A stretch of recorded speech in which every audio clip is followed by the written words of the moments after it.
Hello and welcome to Walking Wartime, and today we're back in Podington to see fame's favoured few. Mr. Richard Flagg was here with us last week, but we forgot to do the intro, so for him, let's go check it out. I want to speak on my favourite subject, the Army Air Forces. On the great crusade toward which we have striven these many months, the eyes of the world are upon you. Yesterday, December 7th, 1941, a date which will live in infamy.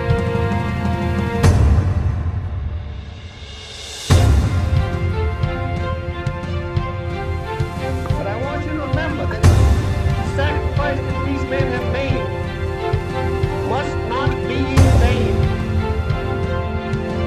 And we shall carry on together. To fight in the hills. We shall never surrender.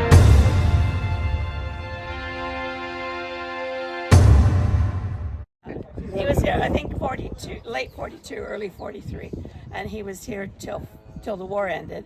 Then they sent him to France, and he was a cook over there. He was a crew chief over here.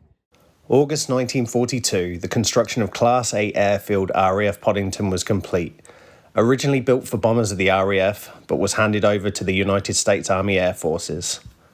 The 8th Bomber Command Combat Crew Replacement Unit would move in immediately. The unit would remain there until May of 1943. They would process personnel into the UK, assigning them as replacements to various groups of the 8th. The airfield in Bedfordshire would see the 301st Bomb Group make their stay from the 18th of August 1942 until the 2nd of September that year, before being moved to the 12th Air Force to help in the Mediterranean Theatre. The site would be then home to the 15th Bomb Squadron from September 1942 till December, to also join the 12th Air Force. Podington would briefly be home to the 100th Bomb Group in June of 1943, before moving on to Thorpe Abbotts, and then finally would be home to the 92nd Bomb Group. On the 1st of March 1942 at Sarasota Fields in Florida, the 92nd Bomb Group was formed. The group would arrive in England in July 1942, making a non-stop transatlantic flight, the first in the 8th to do so. The group would move to RAF Bovingdon on the 18th of August 1942 until the 11th of January 1943, then to RAF Alconbury until the 15th of September, then lastly to RAF Podington. The group consisted of 4 squadrons, the 325th, the 326th, the 327th, and the 407th. The 325th, commanded by Major Clarence F. Ackerman, the 326th, commanded by Lieutenant Colonel John Carey Morgan, the recipient of the Medal of Honor.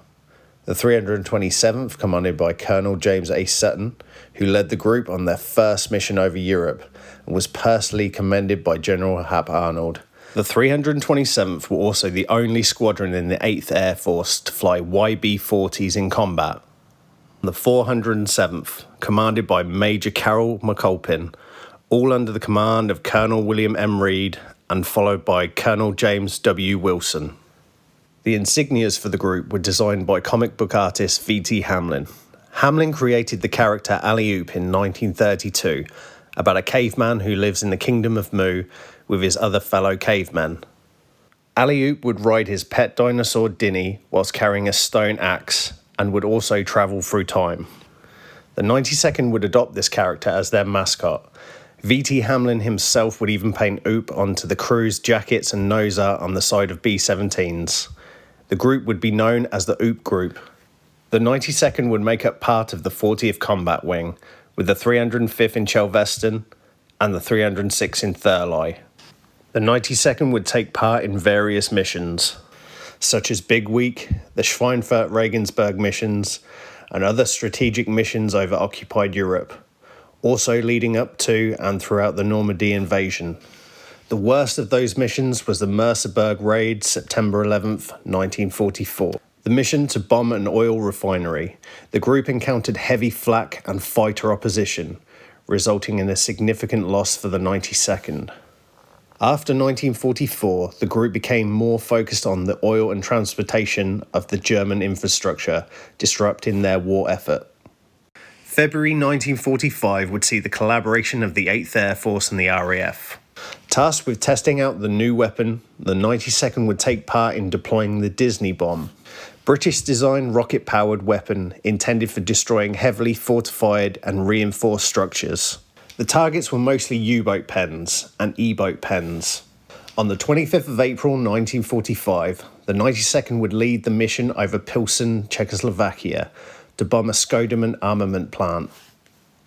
This would be the last combat mission of the 8th Air Force.